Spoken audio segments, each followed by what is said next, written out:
Shalom, everybody. Welcome to Torah Tuesdays. It's me, Vanessa Malave, and you're watching Moving on Faith Ministries. So let's start off today in the book of Exodus, chapter 20, verse 1. Some of you know immediately where I'm going, and you were going there. All right. Exodus 20, verse 1 through 3. And Yah spoke all these words, saying, I am the Lord your Elohim, whom brought you out of the land of Egypt, out of the house of slavery. You shall have no other gods before me. You shall have no other gods before me. The first commandment. And it oftentimes seems like the easiest one to get. But is it? Let's look. All right. First, I want to go to the second book of Timothy, chapter 3. Is it so easy to put nothing before Yah? I don't know. What is that? What could that include though, right? 2 Timothy chapter 3. I'm going to read 1 through 7. And I am in the ESV for those of you who are wondering what version I'm reading out of. But understand this, that in the last days there will come times of difficulty, for people will be lovers of self, lovers of money, proud, arrogant, abusive, disobedient to their parents, ungrateful, unholy, heartless, unappeasable, slanderous, without self-control, brutal, not loving good, treacherous, reckless, swollen with conceit, lovers of pleasure rather than lovers of Yah, having the appearance of godliness but denying its power. Avoid such people, for among them are those who creep into households and capture weak women, burdened with sins and led astray by various passions, always learning and never able to arrive at the knowledge of the truth. So let's just go over a few examples of some of these quote-unquote loves that people will have, okay? Because anything that you love more than you love Yah, you are now breaking that you are now breaking the first and most important commandment, okay?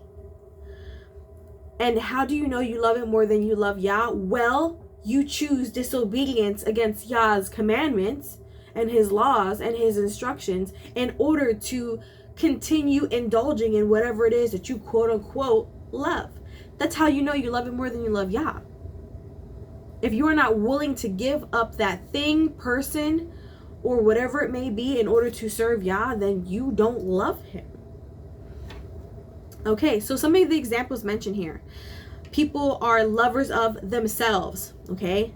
This whole thing where you see nowadays, I'm a goddess. I'm a god. You're crazy. You're crazy, okay? There's only one God. It's not you.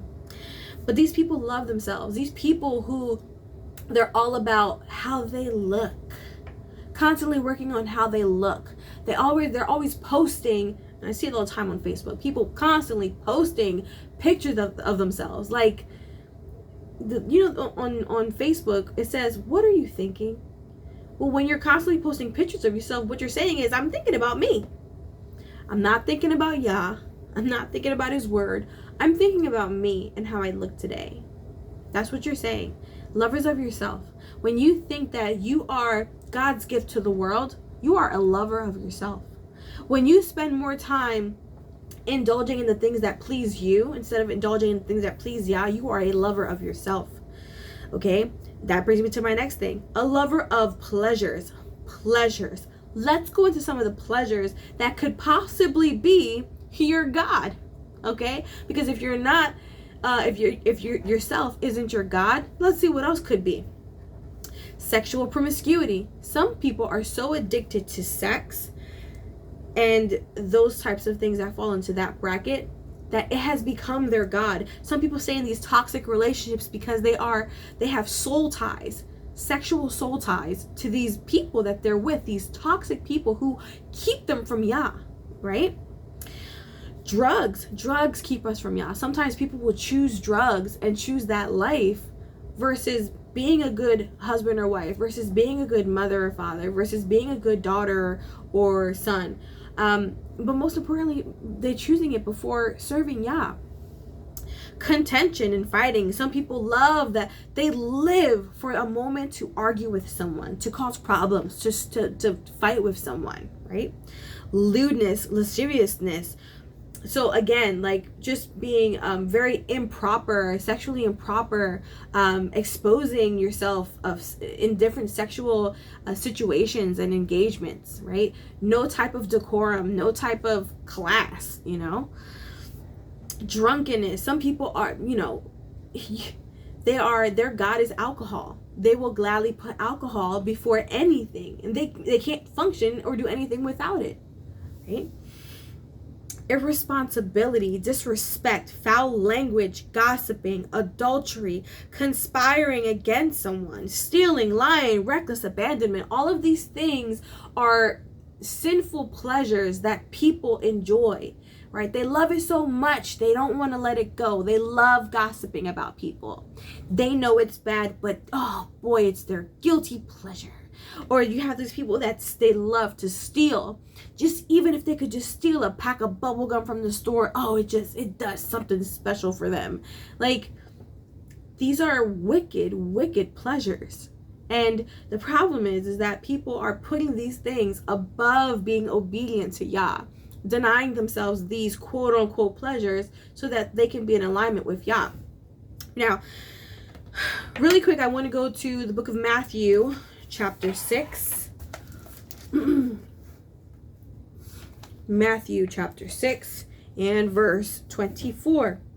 No one can serve two masters, for either he will hate the one and love the other, or he will be devoted to the one and despise the other. You cannot serve Yah and Mammon. You cannot serve Yah in anything. You cannot say, I am a servant of Yah, but you're addicted to porn. You cannot say, I am a servant of Yah, but you are addicted to stealing, addicted to lying, addicted to adultery and having affairs, addicted to lewdness and drunkenness and gluttonous. Like, you can't sit here and say, oh, I am leading my life to just serve Yah, but you're putting all of these things before him.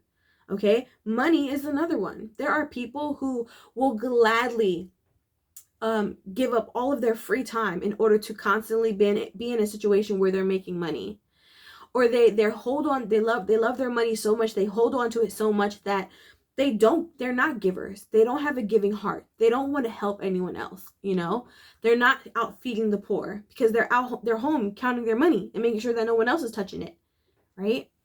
Like, and money is not, and when it says mammon, it's not even just limited to money, but it's all material wealth.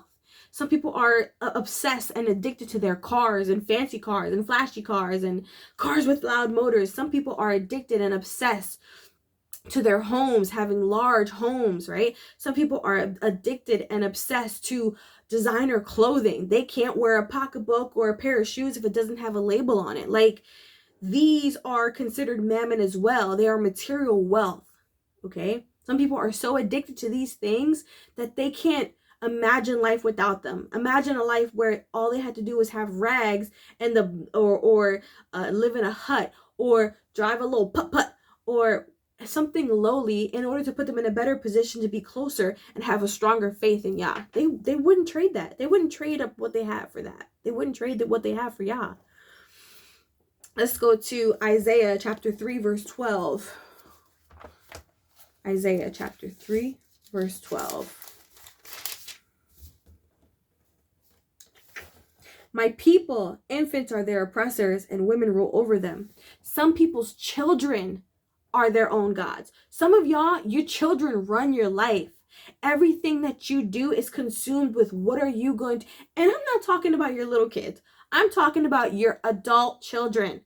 Your adult children that have their own spouses, their own children, their own lives. Some of you guys are so obsessed with your children that you will gladly, put them before Yah. If what your child was doing was wicked and Yah told you to separate yourself from your child, could you do it? Mm-hmm. Would you do it? If you can't, you're not serving Yah. Let's go to, and the second part of that, and women rule over you. Some people, for some men, women have complete rule over you. Men are supposed to be our spiritual leaders, but some of you are so wrapped around your woman's finger that you cannot and will not lead. You will not correct your woman when she is behaving badly or wickedly. You will not correct your spouse when she is stepping outside of your spiritual alignment with Yah. Why? Because she is your God, and you are so afraid of losing her that you will not say anything, right? And vice versa, men too. Right? Some of you women are so in love with your men that even when they're stepping out of line and stepping away from Yah, you will continue to hold on to them because you're so afraid to lose the man, but not the godly man, just the man. He's your God, or she's your God. Anything you're not willing to give up to serve Yah is your God. Let's go to Matthew, book of Matthew Book of Ecclesiasticus. Yeah, I'm going to the Apocrypha. I know some of you don't subscribe to it. That's not my problem, okay? It is biblical. It was in the Bible. It was in the original Bible up into the 1600s when it was removed by a council of men who thought themselves worthy enough to remove Yah's word from his book. You don't believe me? Do your research. Ain't no man worthy to do that. But they, of course, took it upon themselves to do that. Apocrypha, the book of Sirach, or Ecclesiasticus, chapter 19, verse 12.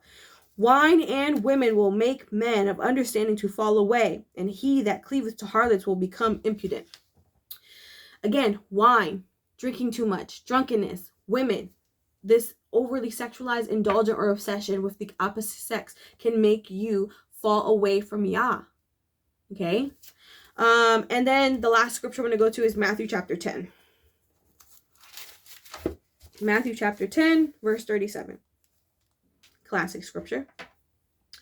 Whoever loves father or mother more than me is not worthy of me, and whoever loves son or daughter more than me is not worthy of me. Let's sum this up, okay? Thou shalt have no other God before me, not your mother, not your father, not your son, not your daughter, not your husband, not your wife, not your alcohol, not your drugs, not your car, not your house, not your job, not your career, not your friends, not your puppies, not your cats, nothing. Not your money, not your jewels, not your frequent flyer miles, nothing should come before Yah. Nothing. If you aren't willing to cut everything you have and everybody you know and love off, if Yah commands you to do so, if you're not ready to do that, you are placing them above him and they are your gods. Pray on it. Meditate on it. And thank you for watching. Please subscribe, like, and share. Shalom.